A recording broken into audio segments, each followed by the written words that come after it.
আসলে আপনারা তো আপনাদেরকে কি বলবো যে আপনাদের কলমের জোর অনেক।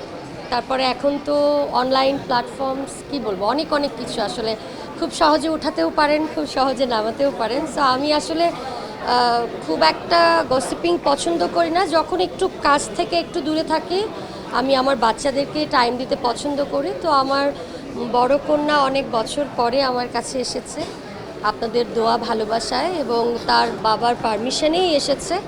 সো সব কিছু মিলিয়ে ফ্যামিলি নিয়ে খুব ভালো আছে আলহামদুলিল্লাহ।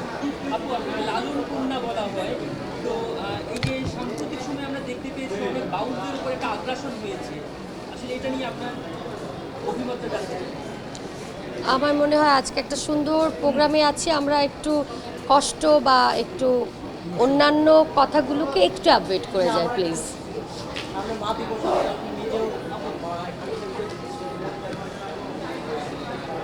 ওকে, সো আমি মা হওয়ার আগের একটা এক্সপিরিয়েন্স ছিল। আর যেহেতু আমার নিজের দুটি কন্যা সন্তান আছে, তো আমি সবসময় মনে করি যে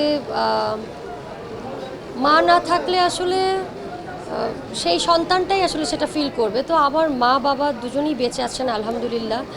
আর আমি নিজেও একজন যেহেতু মা, সন্তানরা দূরে থাকা বা একটা কাজে যাওয়ার আগে মায়ের যে প্রার্থনা থাকে রবের দরবারে, এটা শুধু মাই জানে।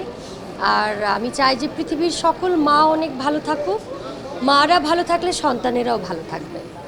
মানে দুই কন্যাকে আসলে মিউজিক ক্যারিয়ারে কেউ আসতে চান নাকি? আমি আসলে আমার সন্তানদের উপরে কোনো কিছু চাপিয়ে দিতে চাই না। ওরা বড় হোক, ভালো মানুষ হোক, আহ, অসহায় মানুষদের জন্য কাজ করুক। তাদের যদি মনে হয় যে মিউজিক ইন্ডাস্ট্রিতে আসবে, আমার একটা অনেক বছরের পথ চলার একটা ক্যারিয়ার থাকবে এখানে, তাদের মামাদেরকে পাবে, খালাদেরকে পাবে। সো ওদের এটা তো একদম ঘরের মানে ঘর, নিজেদের ঘর। সো আমার এই এ নিয়ে কোনো এক্সপেকটেশন নেই আসলে, ওদের যেটা ভালো লাগবে সেটা করবে।